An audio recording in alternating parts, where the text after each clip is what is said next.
subject of the panel that's about to start is digital transformation, changing the passenger experience. And I think, as you'll hear, it really touches every aspect of the customer relationship and how airlines are operating. So we've got a very good panel to do that. Eric Leopold, our Director of FDS, Financial and Distribution Services Transformation, will set the stage for us. Eric, if you want to come on up and join us. And as I read off your name, if everyone will come up and join the panel, and people will just sort of move through in order.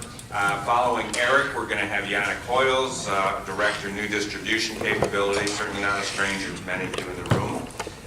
Following that, we'll have Guido Peetermans, our Head of Passenger Security, and he'll be talking about One ID.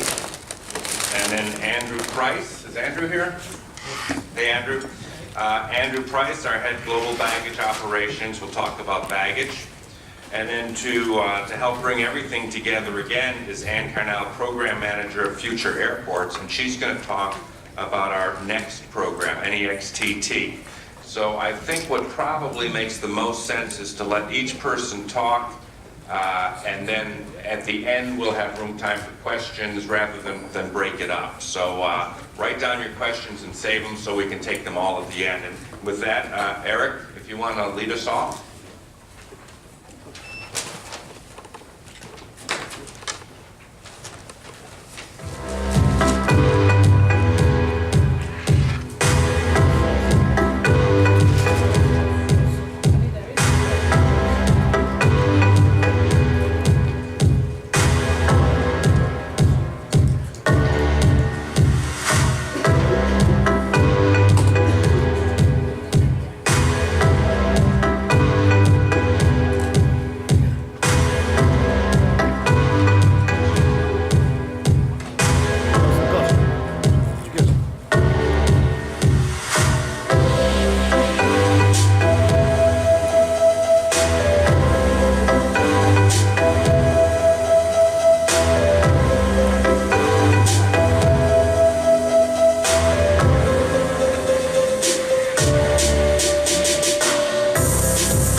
Leopold.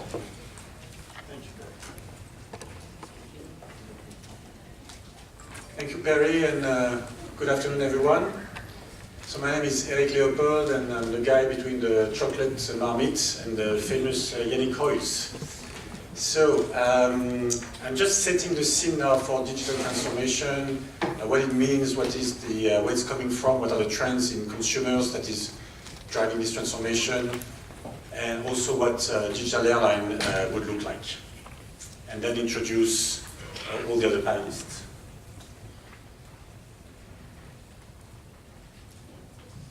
So on the agenda, that's the big picture setting the scene. We'll finish with Next, and just before Next, we'll talk about baggage. And just after me, we'll talk about NDC and distribution. And in the middle of the panel, we'll talk about One ID. So let me start with really the bigger picture. The bigger picture is, and we did this exercise in IATA a couple of years ago, we did a study of what would be the future of the airline industry by 2035, and we identified 5 main change drivers. And those change drivers are impacting, of course, airline industry, but equally every other industry in the world. First type of driver is society changes.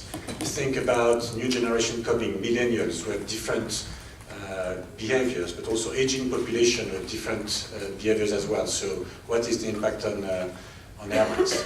Changes in technology. You can think of artificial intelligence, blockchain, all those technologies are changing. What is the impact? Same thing on environment. You think of carbon emission, all the other type of environmental impacts. Think about changes in economy. You think about financial crisis 10 years ago. Think about all those changes in economy taking place, you heard this morning.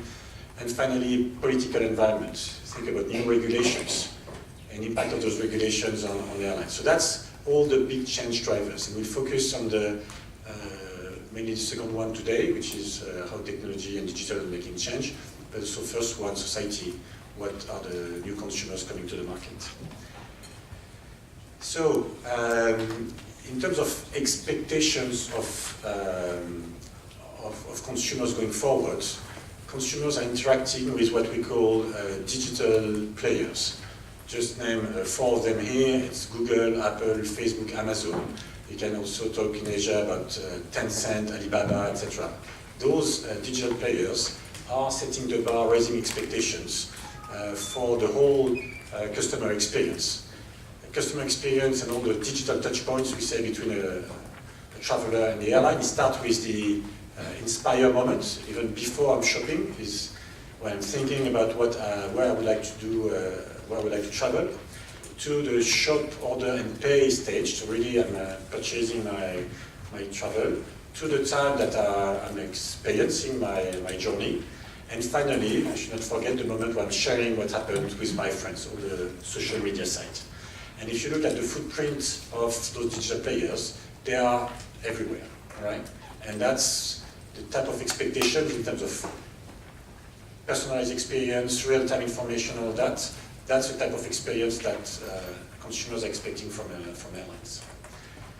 So those changes are coming.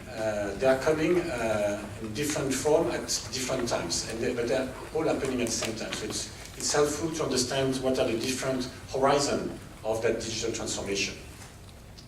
Let's focus first on the short-term changes. We call that Horizon 1. Mainly it's enhancing current processes, right? So here, in this case, the example we have, it's the same boarding process. It's just the way you're checking the validity of the boarding document. You have a different type of interaction. It's a bit faster, a bit cheaper, but overall it's the same process, a bit more efficient. So that's short-term changes. Then we have a series of changes which are bigger changes. We call them mid-term changes or Horizon 2. We are really building new capabilities. Right? You will not recognize the existing process that we had in place before. We are reengineering processes, we are doing new things. Example here of a new capability. This one is the new distribution that Yanik we mentioned. Airlines didn't have a capability to display, showcase the value of their products to travel agents in the past. Now with the new distribution capability, they can do that, and customers know what they are paying for. So that's a new capability. Of course, it takes a bit more time to go to the market. The third type of changes on the horizon is more long-term horizons. We call that Horizon 3. We are talking here about changes of business model. I illustrate that by having a personal flying car or something like that. I don't know if it's a plane or if it's a car, but that's we took from Uber Air and all those players who say they will come live to market in the next decade. Right? And the type of question that those players are asking us as an industry is, when I have this flying vehicle, maybe I have one person, maybe I have more, how many people can we fit in those vehicles that are flying? And do they need fuel, or can they fly with electricity? Right? So do we still need fuel in this industry in the next decades? Is there a pilot in this, or is it a self-flying car or aircraft? So do we need pilots in the future? And if you look at Uber Air, etc., do they need airports in the future, or do they build their own spaceport or whatever it is? So change of business model is major impact, longer term, but starting now, happening now. So that's the horizon. So now,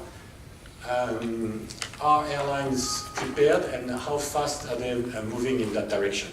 So we have 3 stages of maturity of airlines today. First stage, and most of the airlines are there, they all have digital projects going on, like the ones you will hear today, but they are still running the airline with the same mindset and running a few digital projects on the side. You have a few more advanced airlines where they've put all those digital projects into a separate entity, a digital company. They call that Innovation Hub. There are different names for that. But in that new entity, there are a different mindset, different speed, different everything. All right? And so they are moving faster into the direction of digital transformation. And the last one, there are only a handful of airlines, but the CEOs of those airlines have publicly said that they consider that their company is a digital company that happens to fly airplanes, but can do many other things. Right? It's a different mindset. What would be one of those digital players when they start flying aircraft? That's what they would look like. So that's the big picture, if you want, in terms of maturity of airlines. And now just to summarize where we are in terms of digital transformation and to introduce the 4 topics we will mention, I'd like to take you through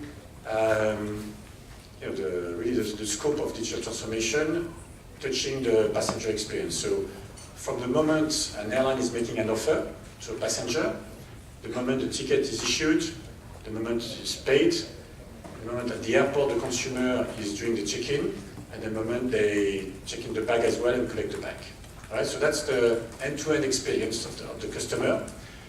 And we see what are the legacy processes. So how airlines have managed this experience consistently in the last 40 years, how they manage in the last decade, or a bit more, how they manage to automate using electronic systems to automate those processes, and what we mean by going digital.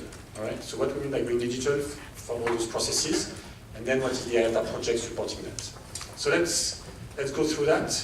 So airlines 40 years ago had fares that they were filing and accessing inventory. This has all been automated for some time, and we've announced that there's a future where there will be no file fares, and it's a project we announced a couple of months ago called Dynamic Offers. On the ticketing side, everybody's familiar that for decades we had paper tickets. You all remember coming to IATA for electronic ticket announcements. So it's the same ticket, just electronic. And now we announced also a few years ago that the future is ticketless, so there will be no more tickets. And the project that is doing this is called One Order, that is closely linked to NDC. And Yanik will talk about that. On the payment side, we've been using for decades plastic cards as a method of payment. We introduced a couple of decades ago the electronic wallets, and we see a future where you don't need a card. Card will be there, but there's no need for cards. You can connect bank account to bank account through APIs, like we do many other things. And we have a project on that we kicked off this year. It's called IATA Pay. On check-in, we had paper boarding passes for ages. We introduced, about 10 years ago, electronic and mobile boarding passes that you see on your phone. And the future is that you don't need check-in, you don't need boarding passes at all. And the project that we present today is One ID for seamless experience. And finally, on the baggage side, we had paper bag tags for long times. There's many ways airlines and airports have been automating through smart tags like RFID tags. And currently, that's where we are focusing our energy to upgrade the current infrastructure. Right?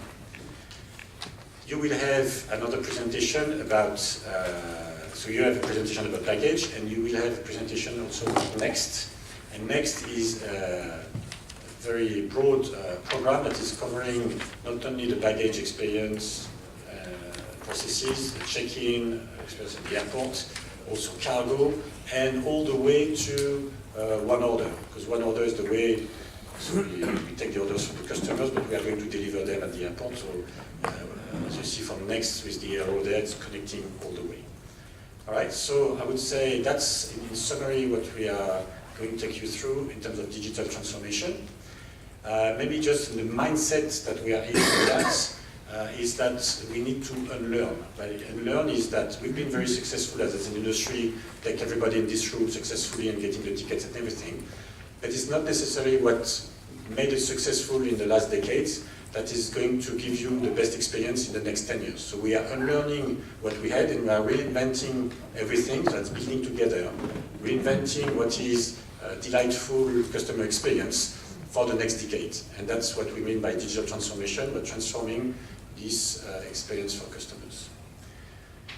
With that, ladies and gentlemen, can I ask a big round of applause to welcome my colleague Yanik Hoyles. Thank you. Thank you, Eric. Thank you very much for the introduction. Hello, ladies and gentlemen. So I'm going to give you an update on new distribution capability. This is not the first time I've presented in front of some of you, I'm sure. So as a result, I assume a lot of you know what I'm talking about. But still, I'll give a little brief bit of background as to what NDC is. I'll give you an idea of how we're doing, because we're making some really good progress, particularly this year.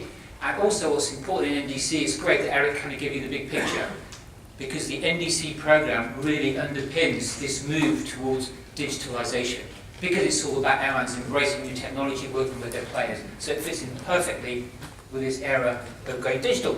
So here we go. What's the problem? Well, start with yourselves. How many times have you searched for travel and found it complicated, difficult, frustrating? When people talk about the number of websites you search, some people say it's an average 22 or 54, I don't know. But it's more than quite a handful, and it's definitely not a very slick process. So that's a problem. The second one, look at travel agents. We did a survey of 5,000 travel agents. We talked to travel agents every week, and they've all got this same problem. They cannot easily access airline products. When they want to sell airline products to their clients, it's clunky, because they've got to go on the airline website to get the information. And finally, for airlines, of course, today they don't have the freedom or the capability to distribute to travel agents other than being commoditized. So this is the background to NDC. This is the help from the customer to the travel agent to the airline, why NDC came about. So one way of explaining NDC, I'm going to give you a 30-second version of what NDC is. It's about enabling airlines to replicate that agility, that capability they have on their own websites when selling through travel agents. It's about being able to differentiate better when selling through travel agents. It's about being able to get new products to market very fast when selling through travel agents. And it's about, if the customer wants to be identified, to have personalised offers going through the travel agent channel just as well as on their airline website. That's what it is. Bring that opportunity for better customer transparency in products through the travel agent channel. Okay? Not too heavy after lunch, but it's really important that it's this agility that's coming through the travel agent channel. What it is, so what we are doing, my job and my team, is to work with the industry to design a standard, so it's a standardized way of exchanging messages, exchanging information between the airline and the travel agent, and of course, if it makes sense for the players, to have an intermediary in between. But thanks to this new standard, modern standard, based on modern internet technology of exchanging information, they will be able to have the technical capability to replicate what they can do on their website through the travel agent channel. So that's what NDC is, a standard for exchange of data based on modern technology. Hence, a whole bit about digitalization moving to digital. And finally, who can benefit? Well, of course, airlines, but full service, legacy call them, but also low-cost carriers. The value chain can benefit, and you'll see in a couple of slides that they see opportunity, but as well as the people at the end, customers, the corporate buyers, the travel managers who pay for travel, and also their travellers. Now, where are we? NDC is technically ready. You can see that on the screen on the right. That's what we call XML language. Okay? I won't translate what it means, but this is kind of the NDC language, exchange information. But technically speaking, end of last year, the 3 GDSs, as well as the A number of other technology providers all commented, applauded the level at which the standard had got to end of 2017. And based on that, they said, GDSs, we're in. We will be certified at the highest level, NDC, in 2018. And they've done it. They're all three certified. And they've showed to us and to their customers that they've got robust roadmaps for 2019 to be able to get the transactions moving very, very fast at a very high level. What I kind of call plug and play for all their travel agents. So this is great news. There are 65 airlines capable today, certified in our registry, and these airlines, they weigh about 60% of IATA passenger volume, so it's a good momentum behind this. And finally, 65 technology providers. They're certified, which means that they're investing in NDC. And just to remind you that no one has to do this. It's not mandatory. People do this because they see value, because they think they can do business around it and they can offer value to their clients, because that's how they're going to be able to do business with it. So technically speaking, the industry has said, yeah, IATA, you and us, because as an industry we've done a great job, from the standard point of view, we can now build on that. Of course, it still needs to evolve, but it's there. On the value chain side, there's been some really good engagement, and I'm sure you've seen some of this in the press. Well, in the press. You are the press. So some of you have talked about this, no doubt. On the left-hand side, this is a group, an advisory group we set up 2.5 years ago of travel buyers, travel managers, people in corporates, companies, big or small, spend millions or hundreds of millions of dollars a year on buying travel, from airlines. Right? So we work with these companies. They give us advice. What's their community thinking, seeing? What do they think about NDC? How can we improve the communications? Anything we need to change in the way we engage about NDC so we can educate them, and then they can make their own mind up. What we find is that this community, when they understand NDC, they do see opportunities. But there's a big effort to continue educating them. This group of travel managers even published a letter on the 12th of September to the whole industry, basically saying, can we work better together, faster, to deploy NDC? And on the right-hand side, you can see another group of key stakeholders, which in this case are the travel management companies, the business travel agents. And you saw in around June, July or August, they all put their hand up in different forums with different partners, whether it be with Amadeus or with Sabre or with Travelport, and also through a letter they published 3 weeks ago, responding to the travel buy community saying, we're engaged in this direction towards NDC. So these are critical players to getting the reach of this capability out to market. So if you consider that you've got the airlines engaged, the technology providers engaged, the GDS is engaged, the travel management companies engaged, and I didn't mention the MetaSearch, Skyscanner's Kayak certified, Expedia also in our registry, so even the leisure part is now engaged. So technically, plus let's say business-wise, there's a really good momentum across the value chain. They want to work faster together to bring NDC to life. And what we do here is, again, facilitating the interaction between these communities so they can better work together based on sharing best practice or just helping steer the program in a way that takes feedback from people, because our role is to listen. So next steps. I talked to you about this last year. Last year, we said, well, what do we do now? We've got airlines that are capable, so we've got first foot in there. But how do we get to critical mass? Because it's changing 1 or 2 transactions, or a dozen, or a few thousand. It's nothing compared to when you want to get to full scalability. So we said, how can we get to critical mass? So we set up this leaderboard.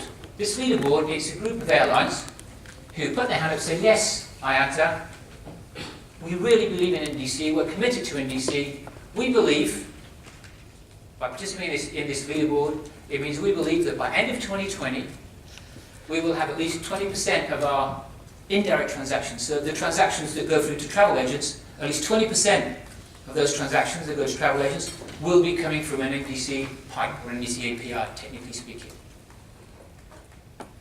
So this is great, because they're putting their hand up saying, we're in, and being very open about it. So you could argue putting a bit of pressure on themselves, because you might go and ask them some questions. But what's also important, it means for the other players in the value chain that there's a real commitment out there, which means for the other players, this is serious. It's worth investing. We can start to build solutions about this, because it is all about getting to critical mass. And the last point about this, which is really important, is it's not just about these 21 airlines. That's the whole point of having a leaderboard who's going to knock down the barriers to get to this critical mass. Because to get to 20%, when they get there by end of 2020, they'll have broken down the barriers. They'll have sorted out the technical challenges they face. All that plumbing everyone's working on right now. To get to 20%, they'll have sorted it out. They'll have also sorted out all their commercial agreements with their partners. Yeah, because you need commercial agreements to be able to do all these one-to-one relationships, because there's new value coming through the whole value chain, so you have to find new ways of exchanging that value.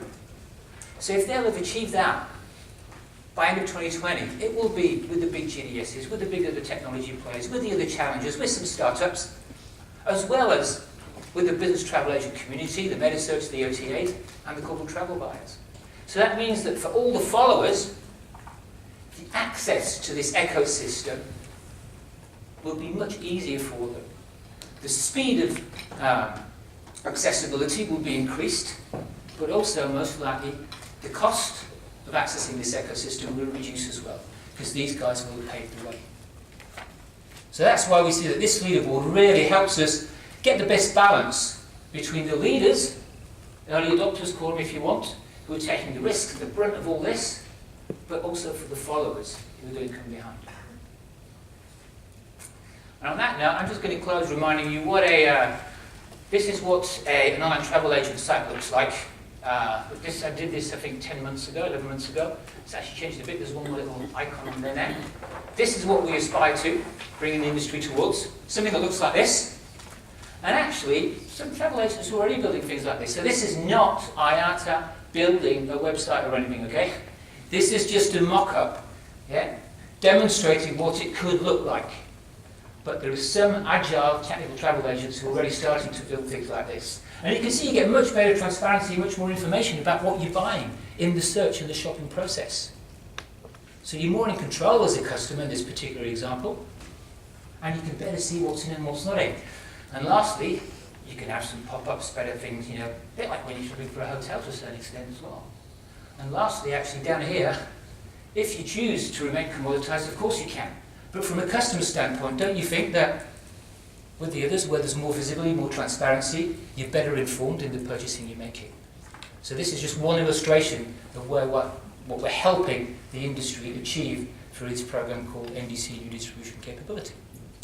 And on that note, I will hand back to my next colleague. Thank you very much.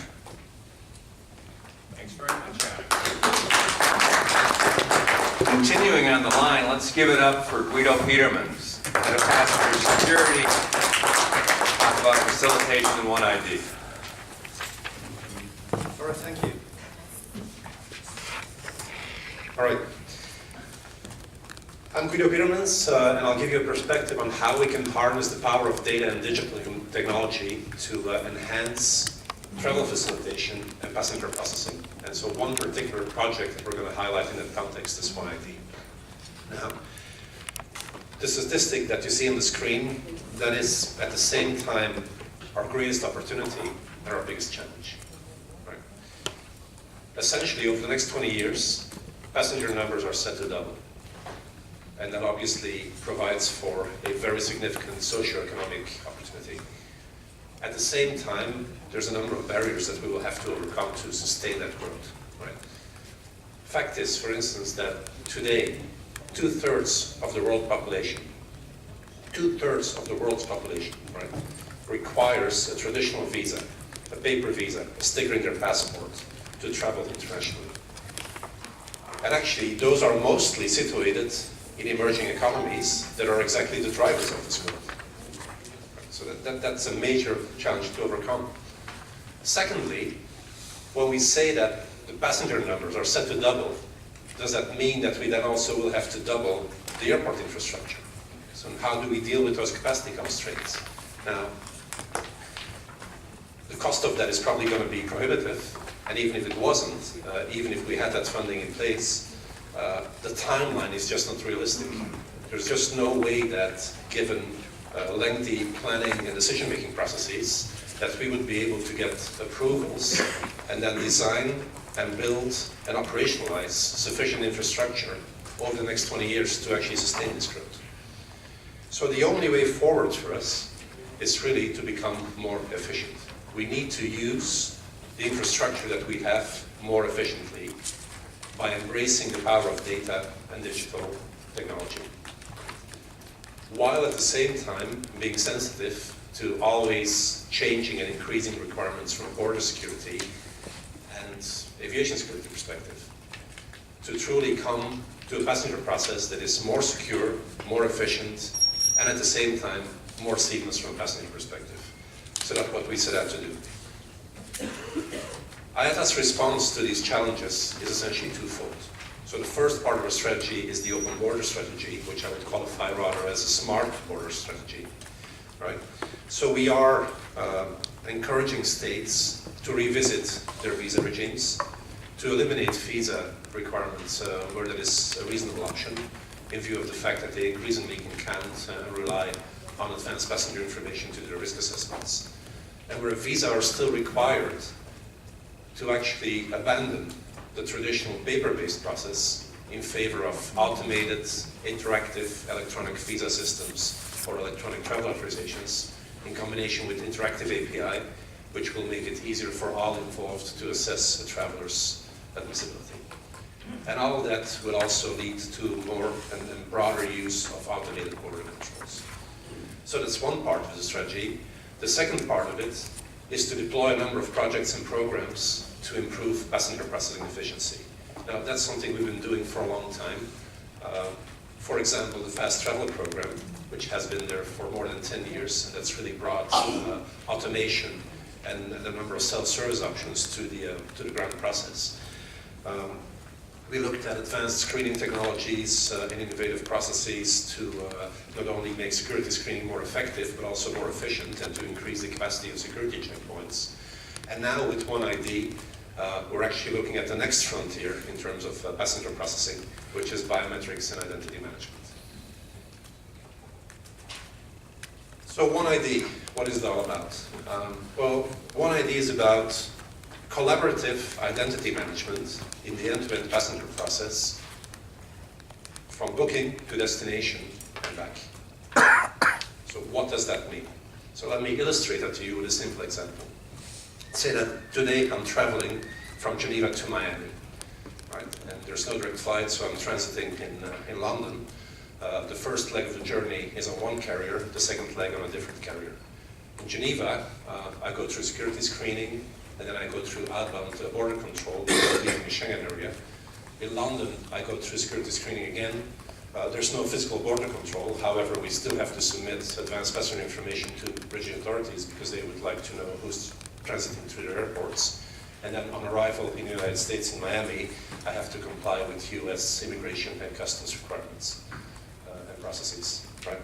So essentially, on that simple trip from Geneva to Miami, I'm now dealing with 2 airlines, 3 airports, arguably 3 border agencies, 2 security screening authorities, and at least 1 customs agency. Right? And that's fine. They all have their role to play. However, historically, they've designed their processes and their systems to meet their own requirements, their own individual requirements, right? Largely in isolation. And there's very little collaboration between these various organizations. So what that means for me as a traveler is that for every interaction, at every touch point, I have to identify myself. And then I probably have to produce proof of identity to show that I am who I say I am, right? Which is possibly a passport. And on top of that, I might have to also provide proof of admissibility, that I'm authorized to travel to destination, right? And then 5 minutes later, I have to do the same thing again. And then 50 minutes further, I have to do the same thing again. And 50 minutes further, I have to do the same thing again. And then I finally disembark on the other side, and the first thing I have to do is go stand in the queue and pull that passport out again and do the same thing all over again, right? So that's not an efficient process. It's not efficient for any of the stakeholders involved in terms of staffing, and it's certainly not efficient in terms of the terminal space that we need to accommodate these processes and these queues. So what we propose with OneID is that we would do those steps, that we would go through those steps just once, as early as possible in the process, ideally long before you arrive at the airport, we would capture your identity information, which, by the way, we already do today in most scenarios because we have to provide that information as API to governments anyway. So we capture your identity information that is somehow linked to a digital identity that would allow us to validate the information to make sure that it's correct and complete, and that it's linked to your biometric data. And then that information would be shared, very obviously in strict compliance with all the applicable privacy and data protection regulations. That information would be shared with the various organizations involved in your trip, who would then be able to access the information on a need-to-know and authorized-to-know basis. Right? What that does is that from then on, at every touch point, you would be instantly recognized. And more than that, not only would you be instantly recognized, you would actually, well, we would be prepared. We were expecting you. We've done our homework, and we know what you're entitled to, so we can provide instant service. So what that means is, for instance, when I now arrive at bag drop, whether that's an automated bag drop or a desk, as I'm walking up to it, I'm being instantly recognized. You know it's me. You know which flight I'm supposed to be on. You know what my baggage entitlement is, and you can provide instant service. When I get to security, again, you recognize me, and I don't have to provide proof of identity in those jurisdictions where that's required. But also, in the future, that will open the door to more broad application of risk-based differentiated screening of passengers, which is a whole discussion in itself, but that's another area of applicability. Outbound border controls, well, you already know who I am, you recognize me, and you can just update my departure record. So that can easily be automated, which is exactly what, for instance, right now, United States Customs and Border Protection Agency is doing with their biometrics on exit program, right? Which is fully integrated with the boarding process. You don't need a separate physical touch point anymore to do outbound border control. You can easily automate that and integrate it into another process step.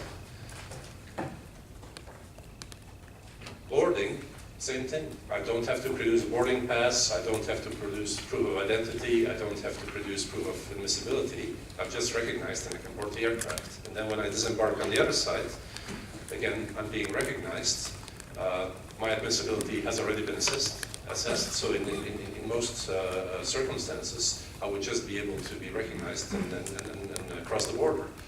Obviously, there will still be people that require additional processing, but for the vast majority of passengers, this would open the door to a more universal application of automated border process. Right? And on the way back, most trips that we make are return trips. Right? So when you arrive in one airport in one country and you go through the arrivals process, we already have your information. So with your consent, if you depart from that same airport again a few days later, with your consent, why not reuse that information that you already have so that you can just breeze through the departure process? So in order to make all this a reality, there's essentially 4 things that we need. One is a digital identity that is trusted and interoperable. It needs to be trusted by all these organizations, including government organizations that are involved in your trip. The second one is biometric recognition technology, so that we can instantly recognize you at every touch point. The third one is a collaboration framework that sets out the rules and the agreements by which these various organizations, these various stakeholders work together in a passenger-centric process. And then the fourth one is a secure data sharing capability that essentially is the technical underpinning of that collaborative process. Now, where are we today with all of this? Well, there's many initiatives going on around the world. Biometric technology is not new, and it has been applied in aviation before. Airports in the UK, for instance, have been using it for many years to get around the challenges with the common departure lounge that serves both domestic and international flights. A couple of years ago, Aruba with their Happy Flow project, which has been broadly covered and has received a lot of attention, essentially tied in the various airline touch points in departure with the outbound border control process through biometrics. Last year, Singapore Changi did the same thing in their new Terminal 4. There's many other initiatives going on around the world. Many major airports have projects, pilot projects, trials underway. Amsterdam Schiphol, London Heathrow, Dubai airports, Sydney Airport, just to name a few. So this is happening already everywhere.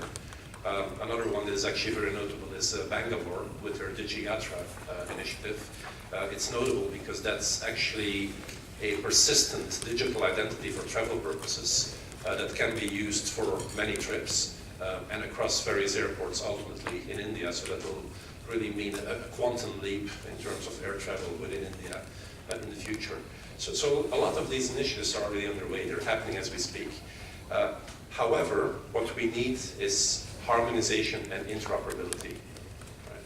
So we need to tie all these initiatives together. We need to connect the dots. And that's where we as IATA see the role for ourselves to do that through initially industry guidance and then increasingly through recommended practices and standards for industry and government and in collaboration with them. To that end, we've set up an advisory group that brings together leading governments, airports, airlines, and partner organizations such as ACI and the World Travel and Tourism Council to help us think about it more strategically, how we're going to accomplish that. And then a broad task force that includes industry and government as well as the solution providers that it has already been developing guidance on the operational and process aspects of this, technology aspects, legal and governance aspects, as well as the business case elements. So a lot of good work is already being done. Again, we're not building a system, we're actually bringing stakeholders around the table to consider how we can standardize and harmonize this. So, to conclude, in order to sustain growth, we need to become more efficient, we need to use terminal infrastructure more efficiently. Biometrics and identity management is the next frontier in passenger processing. A lot of really good initiatives are already out there, and they're steps in the right direction. However, what we need is harmonization and interoperability, and that's exactly what we as IATA are looking forward to continue working on with governments and industry to accomplish that in a coordinated manner, which will increase and accelerate the benefits for all, not in the least the passenger. Thank you very much. Great. Thanks very much, Guido. My pleasure to introduce a man who brings no baggage with him, but is the head of baggage, Andrew Pricer, head of global baggage operations. Andrew? Thank you. Good afternoon, everybody. I'm going to start off by asking you a question. Can you put your hand up if you're mainly a carry-on person? This is mainly to get you all to stretch. Yeah? So mainly carry-on. Okay. Checked a bag to come here. Hand up. Can you keep your hand up if the bag arrived with you? I only saw one, maybe two hands go down. So I just wanted to demonstrate that normally bags arrive with us, which is good. It's been a really busy year for baggage. You're all aware of the baggage tracking work that we've been doing. Yeah? So that came into effect 1st of June, the common capability for airlines to be able to track bags. And the reason that got brought in was because airlines quite often can't see a bag when it leaves their immediate remit. I was talking to a colleague at an airline the other day who had exactly this problem. She's taken on responsibility for that airline's entire portfolio of baggage projects. And she said, I can't understand it. Here in my hub, I see the bag. I know everything that happens. But as soon as we take that bag